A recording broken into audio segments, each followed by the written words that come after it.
Hola, bienvenido. Aquí comienza El Señor de los Crímenes.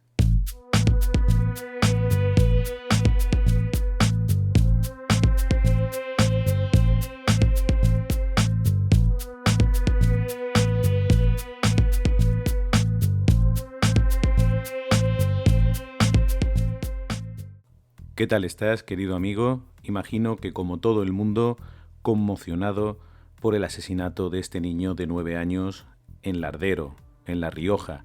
Y ya estamos otra vez, ya estamos como siempre que ocurre un crimen en el que quedan al descubierto las vergüenzas de nuestro sistema, del sistema que todos nos hemos dado para protegernos del mal. Porque, de nuevo, estamos ante un malvado. Ya sé que estás escuchando opiniones que blanquean, que intentan decir que bueno, que este asesino, al fin y al cabo, es un ser humano y que hay que tratarlo como un ser humano y que tenemos que enorgullecernos de tener un sistema que hasta a los peores asesinos les tratan como seres humanos, y todo eso está muy bien. Pero lo que ha quedado muy claro es que aquí han fallado todas las barreras diseñadas en teoría para, sí, darle una segunda oportunidad al que comete un error, pero sobre todo para proteger a la sociedad, a todas esas personas que no han hecho nada, que van por la vida haciendo el bien, cuidando a sus familiares, a sus hijos, que trabajan cada día. Se supone que hay un sistema que sí, garantiza la reinserción cuando es posible, pero sobre todo protege a las personas débiles y vulnerables, que también, como sabes, y según nuestras leyes, no pueden ni deben utilizar la violencia para protegerse a sí mismas, porque para eso está el Estado, para eso están las fuerzas y cuerpos de seguridad del Estado, para eso están las instituciones penitenciarias. Todas estas cosas que tenemos tienen que protegernos, y aquí es evidente que no se ha logrado. Y que no te engañen, porque en el crimen no hay ni izquierdas ni derechas, ni hay gobierno ni oposición. Aquí estamos las víctimas o posibles víctimas y los asesinos. Y puede haber distintos caminos para garantizar la seguridad, pero de lo que no puede haber ninguna duda es de que estamos todos contra el asesino. Lo diga quien lo diga, ahora tenemos el gobierno que tenemos y antes tuvimos otro gobierno. Lo que está claro es que no podemos conformarnos con que el ministro del Interior, en este caso Grande Marlaska, salga y diga, bueno, aquí en el caso del Lardero en La Rioja, lo que ha sucedido es que se ha aplicado la legalidad. Sí, de acuerdo, si nadie pone en duda que la legalidad se ha aplicado. No sabemos si se ha aplicado con todos los detalles que se puede aplicar, porque efectivamente a este presunto asesino, no vayamos a conculcar sus derechos, se le concedió el tercer grado contra la opinión mayoritaria y después se le concedió la libertad condicional, antes de cumplir su pena íntegra. De acuerdo que se había portado muy bien en prisión, pero te lo cuento a ti, como amigo. Es muy sencillo que un asesino, en este caso una persona que tiene además esa condición de que se siente atraído sexualmente por las personas que pueden ser vulnerables, por esas personas que él puede controlar, como tú puedes entender, en una prisión donde no hay víctimas vulnerables, pues se porta estupendamente, como es lógico. Ahora, cuando recupera la libertad y vuelve a tener un terreno de caza, todos podemos ser una víctima. Entonces, a lo mejor lo que tenemos es que cambiar los procedimientos. A lo mejor lo que tenemos es que incluir a especialistas en el crimen, por ejemplo, a los criminólogos que se dedican a estudiar a los criminales para que den también su opinión. A lo mejor lo que tenemos que hacer es escuchar a los expertos que en este caso habían dicho que por favor no soltaran a esta persona que no estaba preparada para volver a la sociedad. A lo mejor lo que tenemos que hacer es revisar esa legalidad, revisar esas leyes y ver dónde podemos fortalecer nuestro sistema para defendernos de estos asesinos terribles, porque un solo niño es suficiente. No podemos esperar a que haya otra víctima.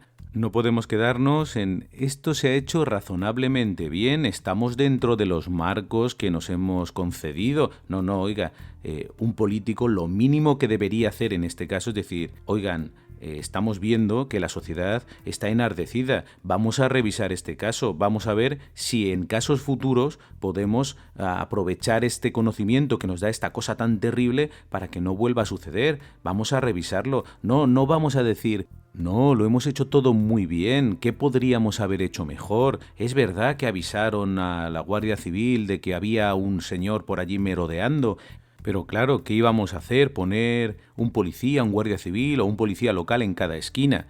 No, ya sabemos que los medios son limitados, pero a lo mejor habría que haber escuchado a los vecinos, habría que haberse paseado por allí con más frecuencia, haber utilizado los medios que hay para dar una sensación de seguridad y para que el presunto asesino viera que la cosa estaba complicada, que no era tan sencillo llevarse a alguien del parque porque por allí estaba paseando la policía local o la Guardia Civil.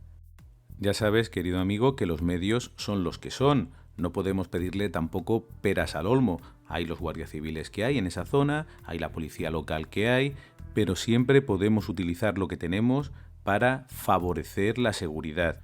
Y en este caso la impresión que me da es que no se hizo el suficiente caso. Se pensó que, bueno, como en otras ocasiones, pues ha habido una denuncia de que alguien ha intentado llevarse a una niña en este caso, pero bueno, a lo mejor esto se malinterpretó, estamos ante una persona que no es peligrosa, pero que a lo mejor ha intentado jugar con ese niño, en fin, algo que no fue suficiente como para movilizar a las fuerzas vivas y poner en guardia a esa zona de La Rioja.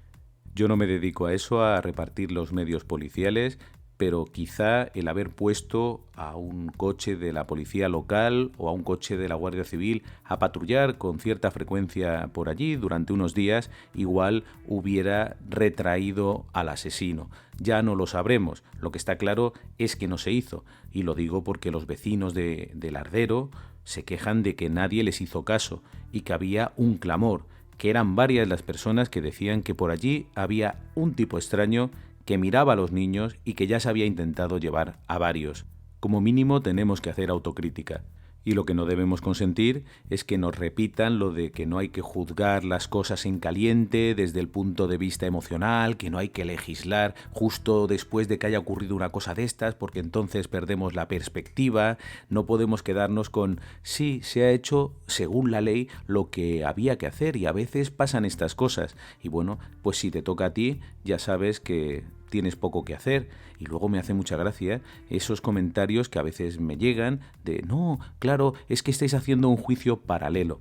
Bueno, esas personas que repiten este mantra que ha quedado por ahí puesto, olvidan que aunque el periodismo muchas veces falla, es la voz del pueblo, es otro poder y que se opone muchas veces al poder gubernamental y que de lo que se trata aquí es de poner los errores sobre la mesa, sean del poder legislativo o sean del poder judicial, sean decisiones judiciales que no compartimos o que no entendemos o que creemos que están desfasadas, y eso no tiene nada que ver con que no respetemos cada una de las instituciones. Si el periodismo calla, si no hace eso que se llama juicio paralelo, pues estamos en manos de lo que nos quieran decir y de lo que quiera hacer el gobierno, como si fuera un gobierno absolutamente perfecto que todo lo que hace lo hace bien. Y ni este ni ningún gobierno es perfecto, por desgracia. Y estamos ante un caso gravísimo, donde ha habido grandes errores.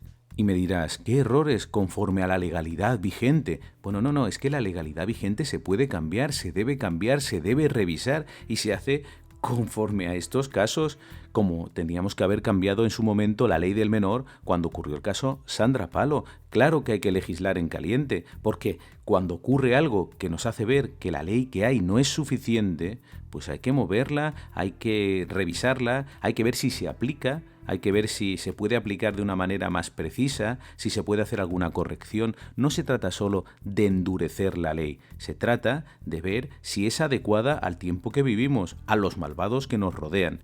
Y hacerlo no desde el beneficio político, no desde lo que más me puede favorecer de cara a las urnas, no, sino viendo qué podemos hacer para que la sociedad esté más segura, para que por lo menos, ya que estamos en unos momentos difíciles, saliendo de una pandemia del COVID, etcétera, que por lo menos nuestros hijos puedan ir tranquilamente por la calle, que puedan estar en un ambiente en el que saben que la ley les protege, que las fuerzas del orden les protegen y que claro que puede haber algún asesino que en un momento dado consiga llegar hasta nosotros, pero en este caso creo que ha sido flagrante. Y ya te digo que puede haber errores y en este sentido, antes de seguir con el análisis de este caso, quiero recordarte que ya está disponible HBO Max en España y que ha entrado por la puerta grande para todos los amantes de los documentales de investigación con Dolores, la verdad sobre el caso Baninkoff, una serie documental sobre la detención de Dolores Vázquez como principal sospechosa del asesinato de Rocío Baninkoff, la hija de su expareja. Aquello fue un huracán que se llevó por delante el rigor periodístico en la España de hace 20 años, pero que sigue más vigente que nunca. Dolores fue juzgada sumariamente en las televisiones y radios, estigmatizada por su sexualidad y paseada como una criminal calculadora. Dolores pasó 519 días en prisión por un crimen que no cometió y ahora habla por primera vez ante una cámara para contar todo lo que ha callado desde entonces. Dolores, la verdad sobre el caso Baninkoff, reconstruye la historia del caso con todos los personajes clave. No te lo puedes perder, en exclusiva en HBO Max.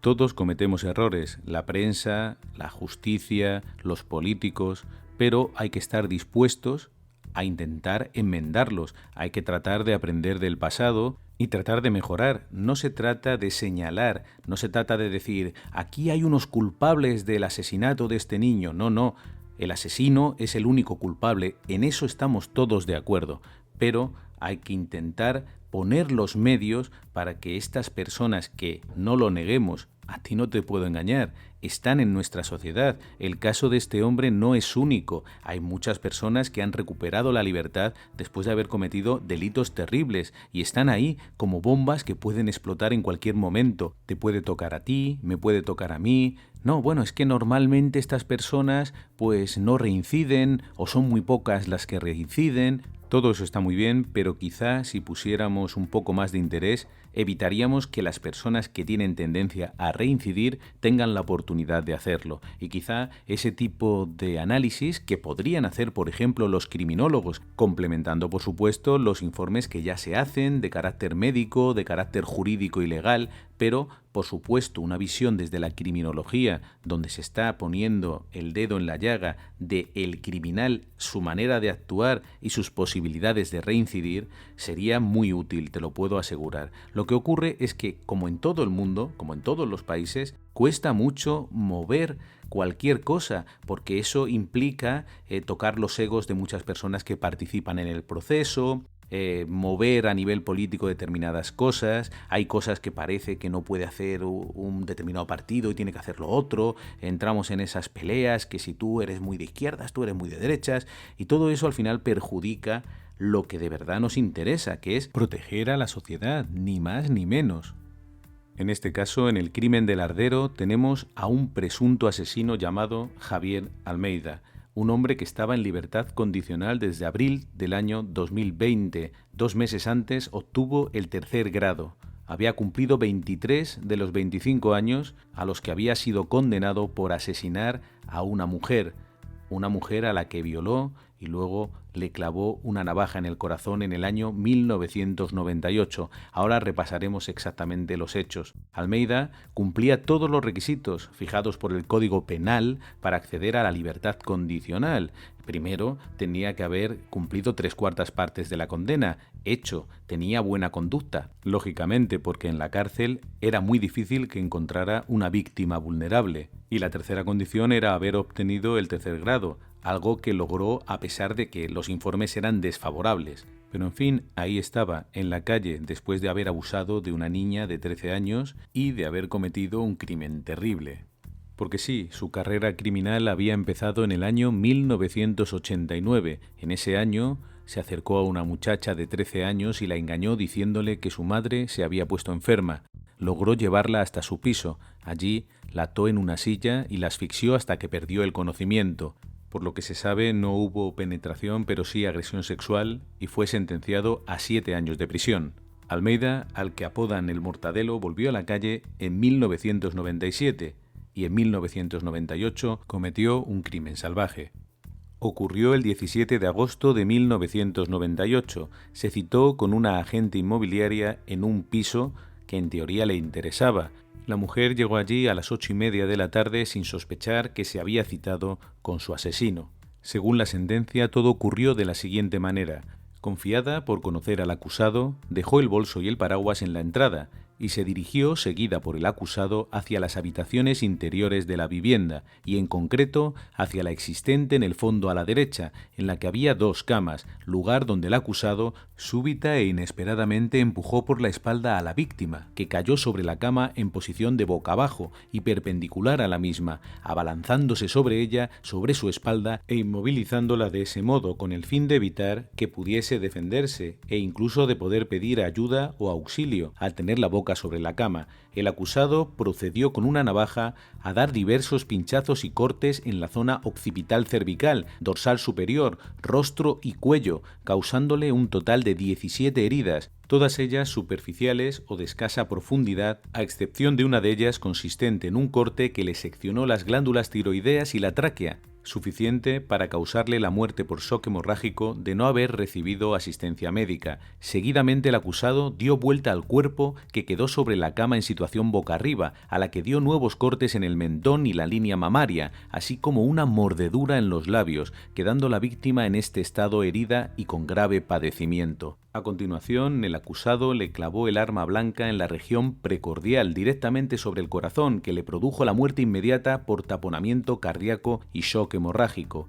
La víctima, antes de recibir este último pinchazo que le causó la muerte y cuando se encontraba en situación boca arriba sobre la cama, intentó defenderse de su agresor. El acusado, después de causar las 17 heridas descritas, incluso el corte que le seccionó las glándulas tiroideas y la tráquea, y cuando la mujer aún se encontraba con vida sobre la cama en situación boca abajo, la despojó de sus bragas, se sacó el pene del pantalón y procedió a manipular los órganos genitales de la víctima, causándole una pequeña herida en los labios inferiores, así como unos hematomas en los muslos, hasta que, excitado por el placer que le producía tal hecho, logró eyacular, sin que conste que penetrase vaginal o analmente a la víctima. En definitiva, se consideró probado que este hombre, que ya había abusado sexualmente de una menor, había agredido sexualmente y asesinado a una mujer. Este fue el llamado crimen de la inmobiliaria y la sentencia le condenó a 20 años por el asesinato y a 10 años por la agresión sexual, que al final se concretaría en una pena de 25 años de cárcel. Cumplió la condena en la prisión del Dueso, en Cantabria. Después fue trasladado a la cárcel de Logroño, quedando en libertad condicional el 8 de abril de 2020. Y recuperó su vida de manera absolutamente normal. Nadie sabía dónde vivía, nadie sabía dónde estaba, porque todo el mundo tiene derecho a una segunda oportunidad, en este caso a una tercera, porque ya había abusado de una niña de 13 años y había matado a una mujer.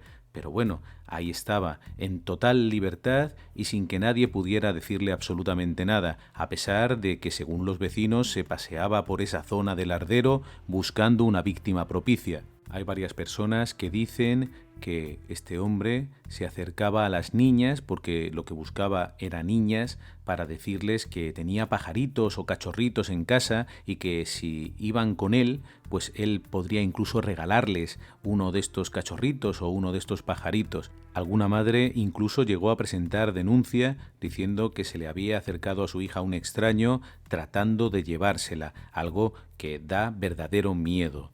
El depredador consiguió su objetivo el jueves 28 de octubre del año 2021.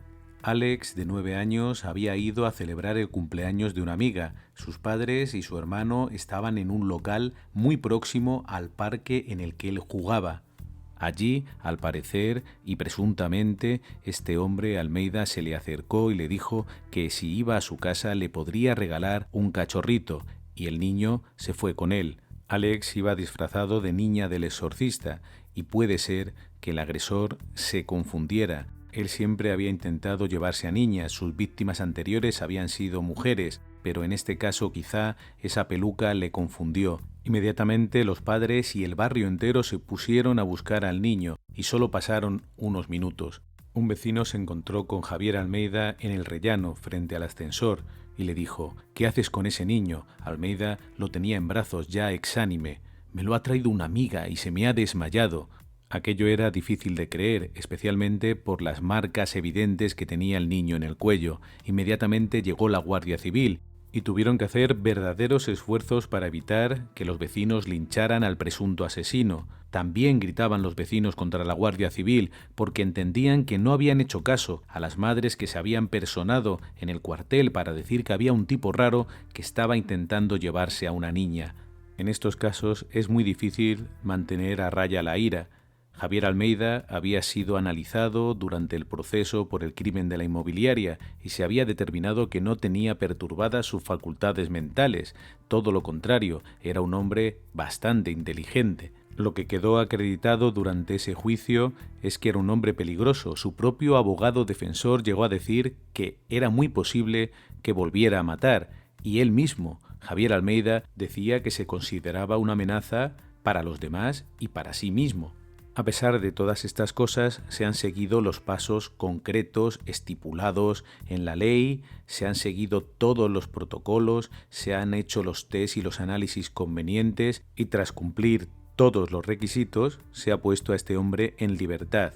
Y cuando esto se hace, según nuestra ley, no se le puede vigilar, no se puede saber dónde está, se ha reinsertado y ya está, tiene que ir de vez en cuando a firmar donde le digan y punto. Con lo cual, cuando uno de estos monstruos deciden volver a delinquir, están absolutamente fuera de ningún control. Y tal vez en lo que deberíamos estar, en lugar de hacer declaraciones muy bonitas en las que se dice que todo el mundo ha hecho lo que tenía que hacer, que estas cosas pasan, que bueno, que es una especie de lotería macabra que si te toca, pues mala suerte, ¿no? En lugar de eso, deberíamos mirar este caso con una lupa y ver si podemos dotarnos de nuevas herramientas o si hay que utilizar mejor las leyes que ya tenemos para que estas personas lo tengan mucho más difícil. De nada vale decir, bueno, oigan, no se pongan ustedes así, que se han irritado ustedes mucho con la muerte de un niño de 9 años y piensen que aquí ha actuado todo el mundo muy bien. ¿Qué queréis que hagamos? La ley está ahí, la hemos cumplido. Pues oigan, si la ley no funciona, habrá que cambiarla, que para eso tenemos los mecanismos de los que nos hemos dotado. Habrá que analizar y estudiar los casos que ocurren en nuestro país y ver si podemos hacer algo por evitar que mueran niños inocentes como el caso del pequeño Alex. Deberían ustedes, señores políticos, tomar un interés mucho mayor, porque cada caso es importante, cada caso nos dice lo que está sucediendo en nuestro país y nos está afectando a todos. No puede ser que reduzcamos esto a una simple anécdota, a una nota a pie de página que queremos olvidar cuanto antes, como hicimos ya en el caso de Sandra Palo. Todo el mundo se olvidó, ya nadie habla de la ley del menor y ahí siguen las noticias de los menores que todas las semanas cometen delitos muy graves y algunas veces hasta asesinatos. En este caso, en el caso del Lardero, la desidia es tan grande que cuando el presidente del gobierno, Pedro Sánchez, ha mandado sus condolencias a los familiares del niño fallecido, algo que está muy bien y que es de agradecer en una figura que nos representa a todos, se ha equivocado al decir el nombre de la localidad y en lugar de mandar ese cariño hacia Lardero, lo ha hecho hacia la localidad cántabra de Laredo. Es un lapsus, un error, algo que no debería tener demasiada importancia si no fuera porque está dentro de un discurso que nos invita a olvidarnos del tema, a reconocer que se ha hecho todo lo posible, como siempre, todos los gobernantes son maravillosos, nuestras leyes son estupendas, funciona todo fantásticamente bien y bueno, en este caso, la familia de Alex ha tenido la mala suerte de dar con el asesino. Y eso sencillamente no puede ser. Y yo que estoy aquí en este humilde podcast te tengo que hablar con toda franqueza. No lo podemos consentir, tenemos que estar vigilantes. Los periodistas tenemos que decir las cosas que no funcionan. Es uno de nuestros cometidos más importantes y claro que hay cosas que decimos y que no gustan. Lo que no puede ser es que desde la propia sociedad se alimente esto de que los periodistas hacen juicios mediáticos. Bueno, es que los periodistas tienen que estar ahí para decir lo que piensa la sociedad, para defender sus intereses, por supuesto, con todos los defectos que puede tener el periodismo. Pero mira, entre tú y yo, ¿de qué sirve un periodista que está sentado en un plató y que dice que la policía lo hace siempre muy bien, que el gobierno lo hace muy bien, que qué más podrían haber hecho, que las leyes son las que son, que todo el mundo siente la muerte de este niño Alex de 9 años, pero que bueno, son cosas que ocurren, que el sistema funciona y que por supuesto todos los que nos enardecemos y decimos que este hombre es un depredador sexual, que es un monstruo, que no, que todos estamos equivocados, porque aquí estamos ante otro ser humano. Dicho, vamos, palabras textuales, es otro ser humano que tiene los mismos derechos que cualquiera. Ya sabes, porque yo te lo he dicho muchas veces, que en mi opinión, cuando alguien asesina, cuando alguien comete un delito tan grave, debe perder parte de sus derechos. Por supuesto, el derecho fundamental es a la libertad y esto pues se le retira durante un tiempo al menos y luego se le devuelve, pero en mi opinión debería hacerse siempre que se asegure que ha dejado de ser peligroso para la sociedad, porque lo que no se puede, por mucho que lo ponga en un papel, es decir, no, este hombre tiene que recuperar su libertad, sí o sí, aunque sabemos que es una bomba de relojería. Bueno, pues dotemos a nuestro Estado, a nuestros jueces, de una herramienta que les permita decir, muy bien, este hombre está reinsertado, de acuerdo, pues que vaya recuperando progresivamente su libertad, siempre que no quebrante esa libertad condicional. Para ello, pues vamos a hacer unas medidas que son estrictas y que van a permitirnos estar bastante seguros de que no va a volver a reincidir, o que le permita decidir, a ver, este hombre sigue siendo un peligro, todos los informes son desfavorables, ha reincidido ya en el pasado. Estamos hablando de delitos muy graves porque la gente tiende a mezclar churras con merinas, a decir, no, es que lo que quieren determinadas personas es que a la gente se la meta en la cárcel y ya nos olvidemos de ellos y son seres humanos. A ver, si estamos hablando de una persona que ha robado para darle de comer a su familia, o que ha robado unos cuantos coches, o que ha cometido unos delitos que están explicados en un contexto determinado y ese contexto ha desaparecido, bueno, toda esa gente puede ser reinsertable, incluso en el caso de los crímenes, cuando son crímenes que están dirigidos contra una persona concreta que ya ha desaparecido y bueno, pues se entiende que no tiene por qué volver a delinquir, cumple su pena y puede volver a la sociedad. Pero hay depredadores sexuales, hay criminales que ni se rehabilitan, ni quieren rehabilitarse, ni quieren reinsertarse y que cuando recuperan la libertad vuelven a las andadas. Esto se sabe, está analizado, se sabe en qué casos concretos hay un alto índice de reincidencia y claro que se puede actuar contra esto. Se puede y se debe. Elijamos los caminos. Yo no soy jurista, ni soy abogado, ni soy juez, pero soy periodista, llevo mucho tiempo dedicado al mundo del crimen y por desgracia he visto a muchos criminales volver a la calle y reincidir. Y utilizamos cosas para conceder el tercer grado como que los asesinos, los violadores, se portan muy bien en la cárcel. En la cárcel no se dan las condiciones óptimas para que uno de estos criminales actúe. Eso es evidente, con lo cual lo normal es que este tipo de criminal se porte muy bien en la cárcel, sea un preso modelo, un preso de confianza. Entonces, claro que reduce condena, pero a lo mejor tendríamos que mirar los antecedentes, tendríamos que ver lo que ha hecho antes y decir, oye, sí, una segunda oportunidad te la doy, pero a la tercera te vas a enterar, a la tercera el peso de la ley va a caer sobre ti. Porque esto es desalentador, es un ciclo que no acaba. Entran en prisión, vuelven a salir, vuelven a delinquir, entran en prisión, vuelven a salir. Y claro, es que estamos hablando de delitos graves y las víctimas somos nosotros.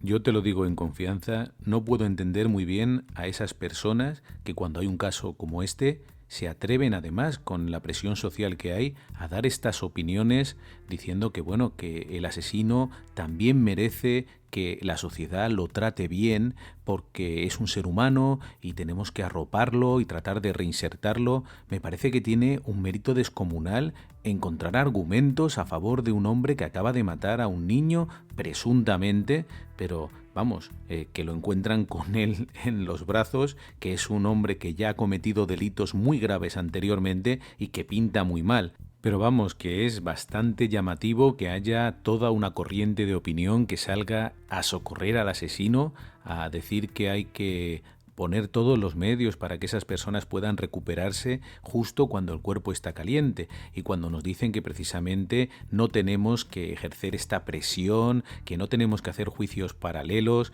que no tenemos que ponernos nerviosos ni iracundos.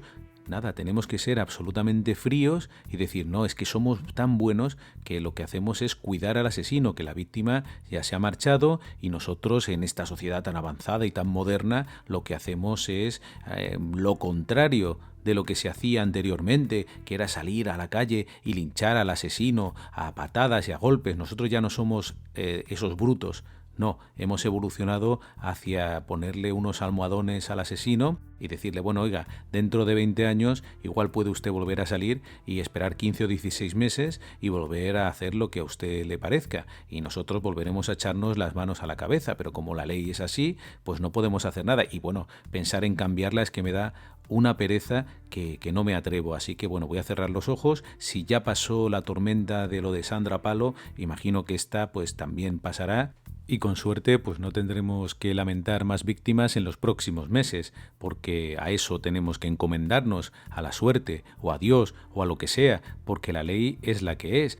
Y así estamos, los menores de 14 años son inimputables, entre 14 y 18 años tienen su responsabilidad penal muy limitada y ahí están delinquiendo, cometiendo delitos graves. Por otro lado, en cuanto cogemos a un asesino, intentamos rehabilitarlo y si lo devolvemos a la calle, pues nos ponemos todos muy contentos porque ha sido un éxito de nuestro sistema y claro, cuando de vez en cuando matan a otra persona, pues son cosas que tenemos que asumir, ¿no? Porque se ve que no hay término medio entre aquel momento en el que salía la gente, el pueblo, a tomarse la justicia por su mano, ojo por ojo y diente por diente, y la sociedad actual buenista que acaricia al asesino. Yo creo que aquello de odia el delito y compadece al delincuente que decía Concepción Arenal está más pasado de moda que los pantalones de campana. Y además, en todo caso, podríamos compadecernos del delincuente menor, no del asesino.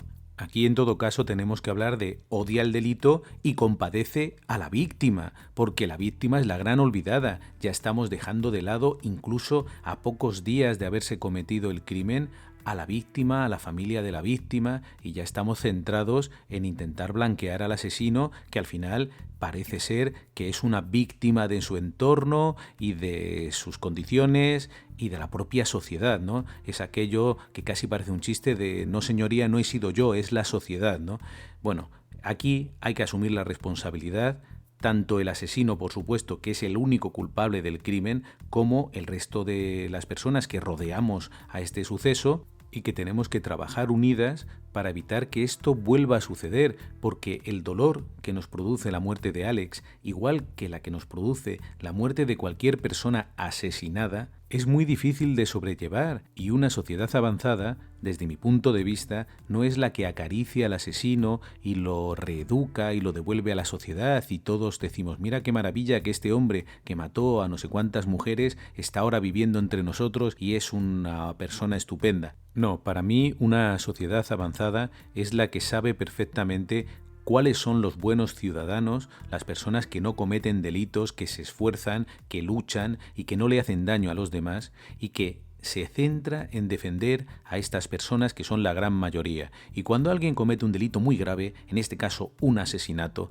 lo que tiene que decirle la sociedad es, muy bien, tú eres un asesino, has cometido un delito muy grave, a partir de ahora nosotros no te vamos a ver como uno de nuestros iguales, te vamos a ver como un asesino, y para volver a la sociedad, que por supuesto te vamos a dar la posibilidad de que tú te reinsertes, tienes que demostrar tu valía, tienes que demostrar que te arrepientes y tienes que demostrar que ya no eres peligroso, porque si sigues siendo peligroso, buscaremos la manera de tenerte bajo control, y eso es lo que hay que hacer, y hay que buscar esas medidas de control que en un momento dado impidan que vuelva a salir a la calle o que si sale a la calle tenga realmente un control exhaustivo durante unos meses hasta que vayamos comprobando que esa persona es capaz de reinsertarse.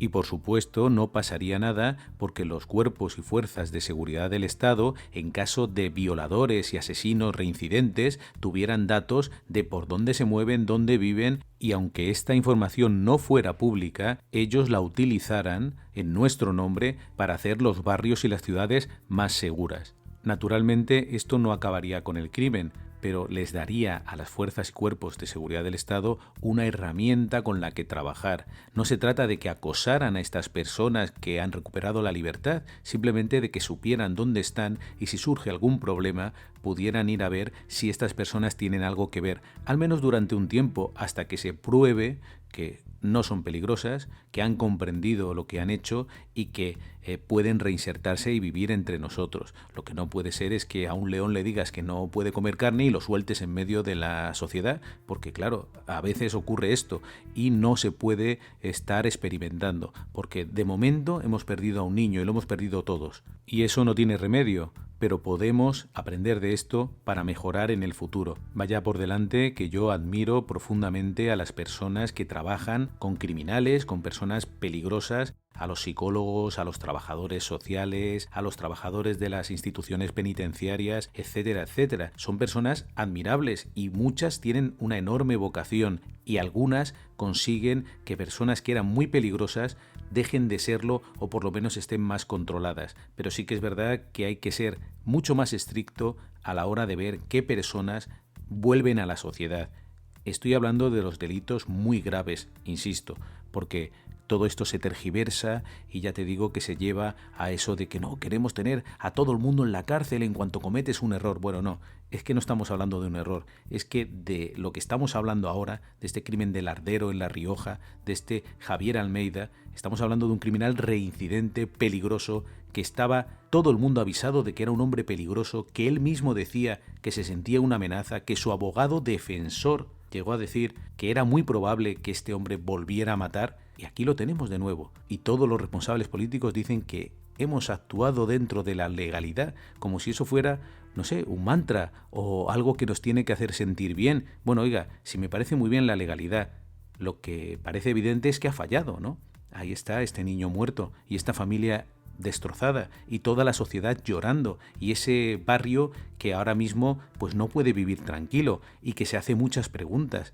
Y oigan, no sientan temor, porque ustedes son nuestros representantes, por eso les pedimos a ustedes explicaciones, porque ustedes son los que pueden poner los medios, no se sientan amenazados ni nada por el estilo. Estamos todos en el bando de los buenos, de los no delincuentes, de los no asesinos, o deberíamos estar en ese bando, porque a veces hacemos cosas que no se entienden. Y dejemos de enfrentarnos por tonterías y dejemos de estar lanzándonos consignas políticas unos a otros. Algunas personas indignadas ponían en las redes que esto habría que solucionarlo con la pena de muerte. Mira, tú que eres mi amigo, te explico cómo veo yo esto. La pena de muerte es una cosa terrible porque lo que hace es que nos pone a todos, a toda la sociedad, a cada uno de nosotros, al nivel del asesino. Y dice, bueno, aquí hay un asesino y entonces nosotros vamos a matarlo. A mí eso me parece realmente intolerable. Yo no quiero que nadie mate en mi nombre. Ahora, hay una larga distancia entre eso, como te decía, entre el linchamiento o entre la pena de muerte y acariciar al asesino, ir a darle besitos y a decirle, has hecho muy mal y esto pues vamos a pasar aquí unos años, pero yo te voy a enseñar que lo que has hecho está mal y que cuando salgas pues no tienes que ir a violar a niños o a niñas y que no tienes que ir a matar a gente, porque eso está muy mal. Entonces hay un término medio y el término medio consiste en que lo primero que hay que hacer es ver a la víctima y ver a la sociedad como posible víctima. Es decir, aquí lo que hay que primar es que esta persona no vuelva a hacerle daño a la sociedad. Eso es lo primero. Luego, si lo podemos rehabilitar, estupendo, pero no te diría en un segundo plano, sino en el último plano de todos, porque es que esta persona, ella sola, se ha metido en este entuerto. Si no hubiera matado, pues no estaría ante un juez o no tendría que ir a la cárcel. Las personas pueden optar por el bien, no tienen por qué hacer el mal y si sienten determinados impulsos pueden ir ante un médico o ante un especialista que le ayude a tratar esos impulsos que sabe que son malos. Y si no puede evitarlo, y si no hay solución, y si no podemos hacer nada con esa persona, pues tendremos que tener algún mecanismo para protegernos, porque lo que no puede ser es que digamos, bueno, como no hay otra opción, pues cuando cumpla los años que el juez considere que le tiene que poner de sentencia, pues nada, a la calle y crucemos los dedos para que no te toque a ti o no me toque a mí. en mi opinión, que no es más que la de un humilde periodista especializado en el mundo del crimen, que ha estado en muchos juicios, que ha podido estudiar la vida de muchos asesinos. Creo que lo que hay que hacer es centrarnos en la víctima. Para mí, la pena de muerte no debería estar nunca sobre la mesa. Creo que es un paso atrás y creo que es convertirnos a todos en cómplices de una muerte. Creo que lo que hay que hacer es aplicar penas comprensibles, penas que todo el mundo pueda entender y unos tratamientos, unos protocolos que nos permitan asegurarnos cada vez más de que cuando alguien vuelve a la sociedad lo hace reinsertado. Y se habla muchas veces de que no, es que claro, nos cuesta mucho dinero tener a los criminales en la cárcel. Bueno, se pueden hacer muchas cosas para que esos criminales produzcan. No hablo de los trabajos forzosos de los hermanos Dalton en Lucky Luke. Lo que estoy diciendo es que esas personas pueden seguir siendo útiles para la sociedad dentro de la prisión, que no tienen por qué ser una especie de inquilinos del Estado donde van allí a pensión completa a dejar pasar el tiempo fantaseando con volver a la calle a hacer sus tropelías.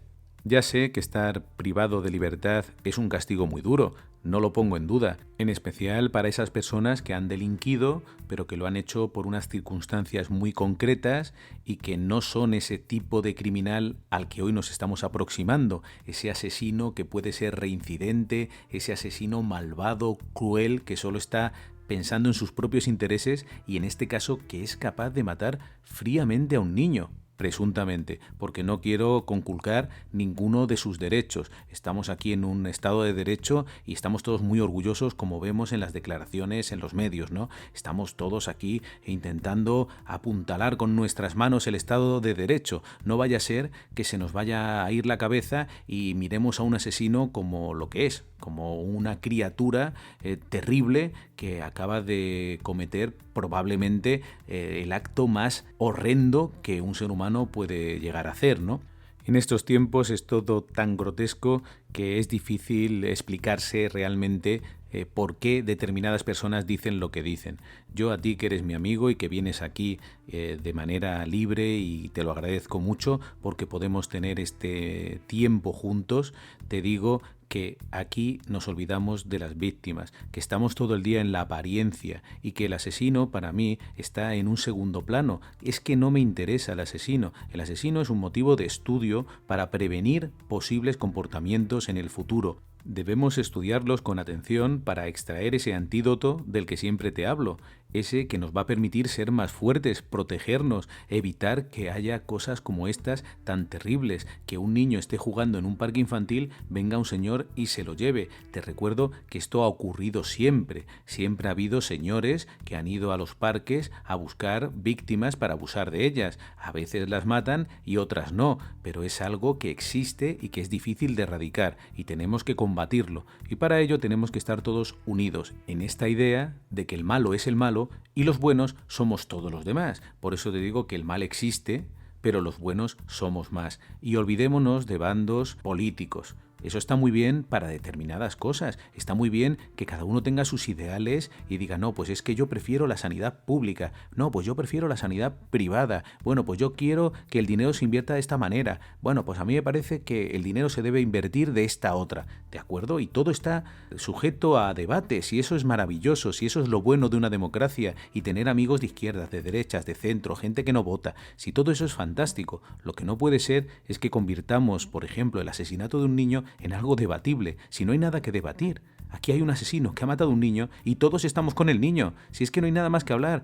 Que hay una legalidad vigente. Bueno, pues de acuerdo, hay una legalidad vigente que no ha protegido a ese niño. Eso es evidente, ¿no? Bueno, vamos a ver si podemos hacer algo. No, porque entonces es que estaríamos condenando al asesino eternamente, porque claro, él también hay que pensar que hay que rehabilitarlo. Si todo eso está muy bien, pero es el segundo plano. Si no podemos garantizar la seguridad de la gente de bien, de la gente que simplemente se levanta por la mañana, va a trabajar, pasa tiempo con sus familiares y seres queridos, no hace daño a nadie. Si no podemos proteger a estas personas, no podemos pensar en el asesino, o sea, paso a paso.